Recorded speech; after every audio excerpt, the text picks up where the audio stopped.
Hey guys, hi welcome back in ವಿಡಿಯೋಗೆ. So ಇವತ್ತಿನ ಒಂದು ವಿಡಿಯೋದಲ್ಲಿ ನಾನು ವಿಡಿಯೋ ಮಾಡ್ಕೊಂಡ ಕಾರಣ ಅಂತಂದ್ರದು ಕೆಡಿ ಸಿನಿಮಾ ಇದಕ್ಕೆ ರಿಲೀಸ್ಗೆ ಒಟ್ಟು 32 ದಿನಗಳು ಕಳೆದಿದೆ. ಈ 32 ದಿನಗಳಲ್ಲಿ ಎಷ್ಟು ಕಲೆಕ್ಷನ್ ಬಾಕ್ಸ್ ಆಫೀಸ್ ಅಂತ ಕಂಪ್ಲೀಟ್ ಇನ್ಫಾರ್ಮೇಶನ್ ನಾನು ಇದೇ ಒಂದು ವಿಡಿಯೋದಲ್ಲಿ ತಿಳಿಸ್ತೀನಿ. ವಿಡಿಯೋ ಇನ್ಫಾರ್ಮೇಟಿವ್ ಅನಿಸ್ತಾರೆ ಈ ಒಂದು ವಿಡಿಯೋನ ಲೈಕ್ ಮಾಡಿ, ಶೇರ್ ಮಾಡಿ, ಕಮೆಂಟ್ ಮಾಡಿ ಅಂತ ಹೇಳ್ತಾ ವಿಡಿಯೋ ಕೆಡಿ ಸಿನಿಮಾ ದ ದಿವಿಲ್ ಈ ಒಂದು ಸಿನಿಮಾವನ್ನ ಡೈರೆಕ್ಷನ್ ಮಾಡಿರುವಂತದ್ದು ನಮ್ಮ ಜೋಗಿ ಪ್ರೇಮ್ ಅವರು. ಈ ಒಂದು ಸಿನಿಮಾದಲ್ಲಿ ಹೀರೋ ಆಗಿ ಕಾಣಿಸ್ಕೊಂತಿರುವಂತದ್ದು ನಮ್ಮ ಧ್ರುವ ಸರ್ಜಾ ಅವರು, ಹಾಗೆ ಹೀರೋಯಿನ್ ರೇಷ್ಮಾ ಅವರು ಈ ಒಂದು ಸಿನಿಮಾದಲ್ಲಿ ಕಾಣಿಸ್ಕೊಳ್ತಿರುವಂತದ್ದು.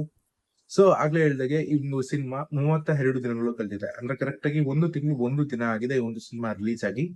ಸೊ ಇದೀಗ ಈ ಒಂದು ಸಿನಿಮಾದ ಕಲೆಕ್ಷನ್ ಬಗ್ಗೆ ತಿಳ್ಕೊಬೇಕು ಅಂತ ಹೇಳಿದ್ರೆ, ಈ 32 ದಿನಗಳಲ್ಲಿ ಟೋಟಲ್ ಆಗಿ ಕಲೆಕ್ಷನ್ ಮಾಡುವಂತಹ ಒಟ್ಟು ಮೊತ್ತ ಎಷ್ಟಪ್ಪ ಅಂದ್ರೆ 21,39,00,000 ಅಷ್ಟಾಗಿರುತ್ತೆ. ಅಂದ್ರೆ 21,39,00,000 ಅಷ್ಟು ಇದೀಗ ಕೆಟಿ ಸಿನಿಮಾ ಈ 32 ದಿನಗಳಲ್ಲಿ ಕಲೆಕ್ಷನ್ ಮಾಡಿರುವಂತದ್ದು. ಮತ್ತೆ ಇವತ್ತಿನ ಕಲೆಕ್ಷನ್ ವಿಚಾರಕ್ಕೆ ಬಂದ್ರೆ, ಇವತ್ತು ಕೆಡಿ ಸಿನಿಮಾ ಕಲೆಕ್ಷನ್ ಮಾಡುವಂತದ್ದು ಬರೀ 6 ಲಕ್ಷ ಅಷ್ಟಾಗಿರುತ್ತೆ. ಅಂದ್ರೆ 6 lakhs ಅಷ್ಟು ಇವತ್ತು ಕೆಡಿ ಸಿನಿಮಾ 32ನೇ ದಿನ ಕಲೆಕ್ಷನ್ ಮಾಡಿರುವಂತದ್ದು.